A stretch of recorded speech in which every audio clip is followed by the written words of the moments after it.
नमस्ते। आज हम रॉबर्ट कियोसाकी की बहुत ही मशहूर किताब रिच डैड पुअर डैड पर आधारित कुछ नोट्स की गहराई में उतर रहे हैं। नमस्ते। इन नोट्स का जो सबसे बड़ा आइडिया है वो सुनने में बहुत सीधा है, लेकिन ये सोच को पूरी तरह से बदल देता है। बिल्कुल। आइडिया ये है कि अमीर लोग अपनी कमाई बढ़ाने पर नहीं बल्कि अपनी संपत्ति यानी एसेट्स बनाने पर ध्यान देते हैं। हाँ, और ये सिर्फ ज्यादा पैसे कमाने की कोई टेक्निक नहीं है। ये पैसे को देखने का नजरिया, उसे समझने का तरीका पूरी तरह से बदलने के बारे में है। और ये नोट्स इस बदलाव को दो किरदारों के जरिए समझाते हैं, है ना? पुअर डैड और रिच डैड। हाँ, ये दो अलग अलग मानसिकताएं हैं, दो अलग सोच हैं। तो एक तरफ है पुअर डैड, जो असल में लेखक के अपने पिता थे, बहुत पढ़े लिखे, पीएचडी, एक सुरक्षित सरकारी नौकरी में। हाँ। और उनका मंत्र था खूब पढ़ो, अच्छे नंबर लाओ, ताकि तुम्हें एक बड़ी कंपनी में एक सेफ जॉब मिल सके, जो हम सब बचपन से सुनते आए हैं। बिल्कुल। और दूसरी तरफ है रिच डैड, जो उनके दोस्त के पिता थे। एक उद्यमी, एक निवेशक, जिन्होंने 8वीं के बाद पढ़ाई ही छोड़ दी थी। अच्छा। उनकी सोच पूरी तरह से वित्तीय शिक्षा पर, मतलब फाइनेंशियल एजुकेशन पर, अपने लिए सिस्टम बनाने पर और पैसे से अपने लिए काम करवाने पर टिकी थी। यहाँ एक बात समझनी होगी, पुअर डैड असल में पैसे से गरीब नहीं थे। नहीं, बिल्कुल नहीं। वो अपनी सोच में समाज के बनाए नियमों में बंधे हुए थे। और यहीं से इन नोट्स का पहला बड़ा आइडिया सामने आता है, अमीर पैसे के लिए काम नहीं करते। हाँ, और इसी में वो रैट रेस यानी चूहा दौड़ का जिक्र करते हैं। ये रैट रेस क्या है? ये सुनने में तो बड़ा भारी शब्द लगता है। ये वो चक्र है जो हम सब अपने आसपास देखते हैं। सीन कुछ ऐसा है, आपकी सैलरी आती है, आप उससे अपने बिल्स चुकाते हैं, शायद कुछ नया खरीदते हैं, फिर प्रमोशन होता है, सैलरी बढ़ती है, तो आप एक बड़ा घर या बेहतर गाड़ी ले लेते हैं। और ईएमआई भी बढ़ जाती है। बिल्कुल। तो जल्दी आप देखते हैं कि ज्यादा कमाने के बावजूद महीने के आखिर में आपके पास कुछ नहीं बचता, और आप अगली सैलरी का इंतजार कर रहे होते हैं। यही है चूहा दौड़। और दिलचस्प बात यह है कि इस पूरे चक्कर को सिर्फ दो इमोशंस, दो भावनाएं चलाती हैं। हाँ, डर और लालच। एक है डर, कहीं पैसे खत्म ना हो जाएं, और दूसरा है लालच, काश मेरे पास भी वो बड़ी गाड़ी या वो बड़ा घर होता। सही बात है। तो लोग डर की वजह से रोज काम पर जाते हैं और लालच की वजह से अपनी सैलरी को ऐसी चीजों पर खर्च करते हैं जो अच्छी तो दिखती हैं पर उन्हें अमीर नहीं बनाती। तो इस रैट रेस से, इस चक्र से बाहर निकलने का रास्ता क्या है? एक ही रास्ता है, वित्तीय साक्षरता यानी फाइनेंशियल लिटरेसी। ओके।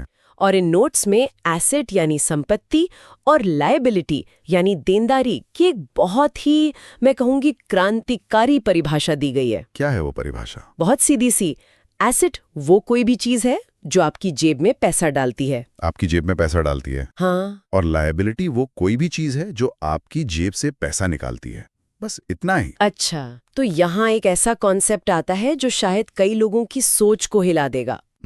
इस परिभाषा के हिसाब से हमारा अपना घर जिसमें हम रह रहे हैं वो एक एसेट नहीं बल्कि लायबिलिटी हो सकता है। बिल्कुल हो सकता है, क्योंकि जिस घर की आप ईएमआई भर रहे हैं, प्रॉपर्टी टैक्स दे रहे हैं, मेंटेनेंस पर खर्च कर रहे हैं, वो हर महीने आपकी जेब से पैसा निकाल रहा है, तो वो एक लायबिलिटी है। हाँ, यही बात आपकी कार पर भी लागू होती है।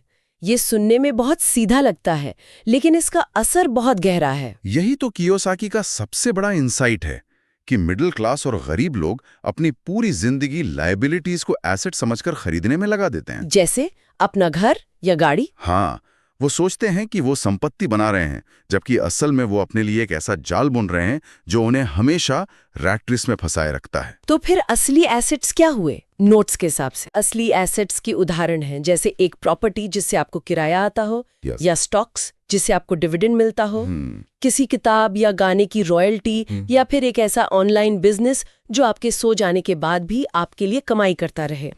और इसी एक छोटे से फर्क पर पूरी सोच की नींव रखी गई है। नोट्स में एक गोल्डन रूल का जिक्र है। क्या है वो?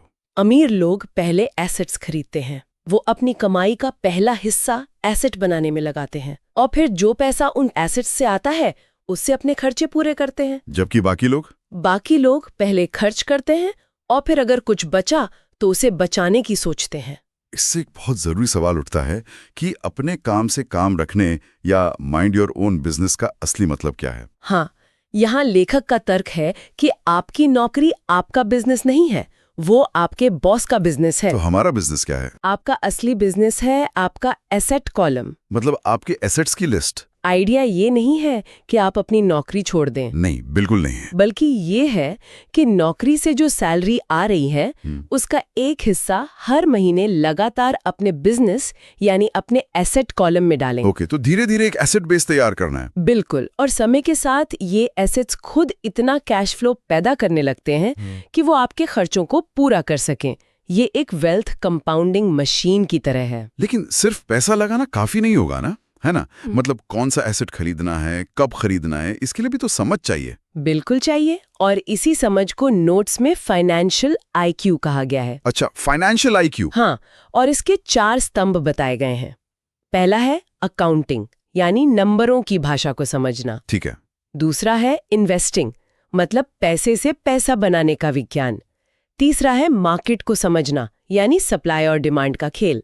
और चौथा क्या है? चौथा है कानून। कानून, ये तो थोड़ा डरावना लगता है। क्या मतलब एक आम इंसान को अमीर बनने के लिए टैक्स लॉयर बनना पड़ेगा? नहीं नहीं, बिल्कुल नहीं।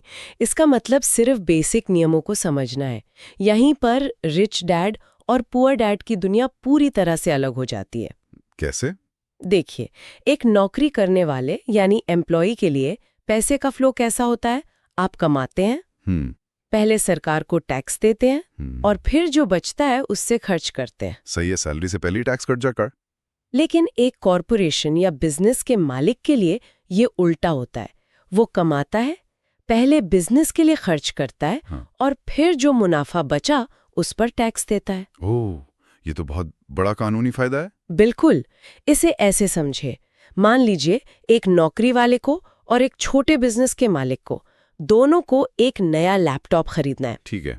नौकरी वाला अपनी उस सैलरी से लैपटॉप खरीदेगा जिस पर टैक्स कट चुका है, जबकि बिजनेस मालिक लैपटॉप को एक बिजनेस एक्सपेंस दिखा सकता है। खरीदने का वित्तीय असर बिल्कुल अलग है। तो ये कानूनी समझ आपको एक तरह का अनफेयर एडवांटेज देती है? हाँ, लेकिन ये सब जानने के लिए सिर्फ किताबी ज्ञान काफी नहीं है।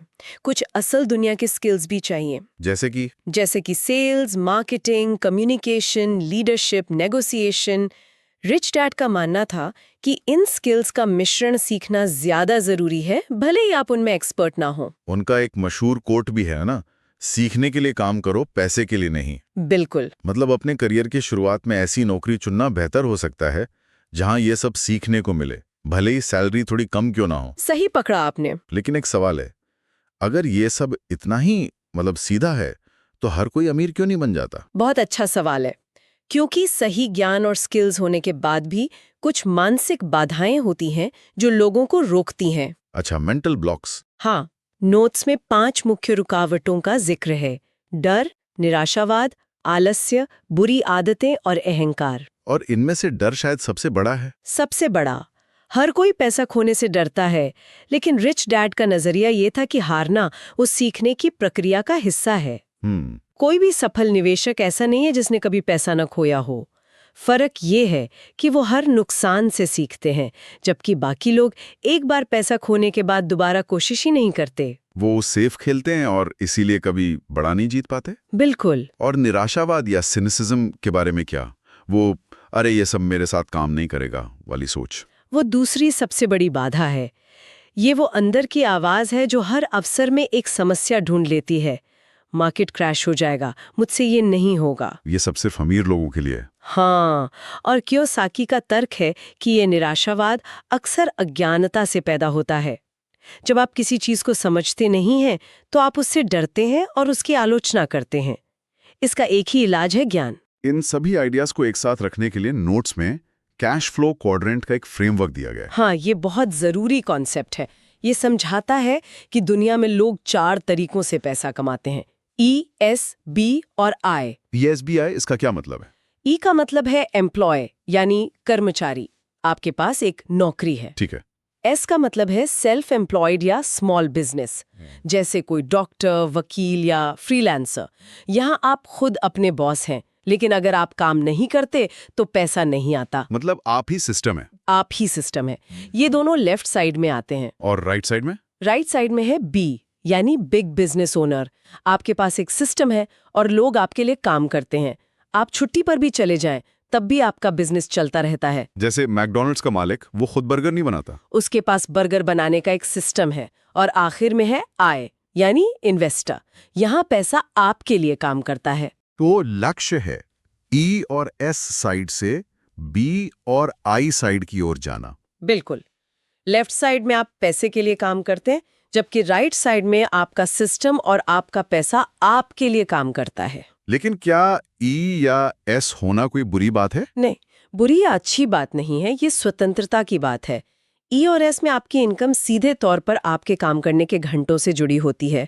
काम बंद तो इनकम बंद।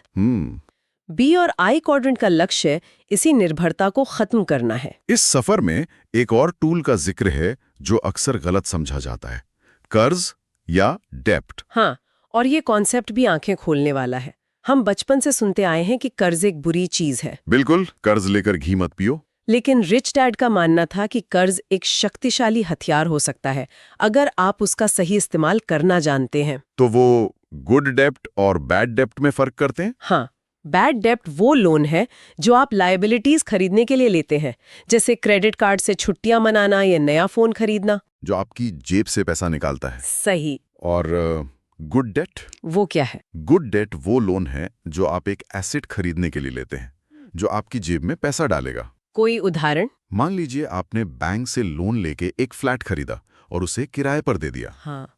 अगर हर महीने आने वाला किराया आपकी लोन की ईएमआई से ज्यादा है, तो आपने बैंक के पैसे का इस्तेमाल करके अपने लिए एक इनकम स्ट्रीम बना ली। बिल्कुल, ये गुड डेट है, क्योंकि कोई और यानी आपका किराएदार आपके लिए आपका लोन चुका रहा है और आपको मुनाफा भी दे रहा है। लेकिन यहाँ एक चेतावनी भी जरूरी है।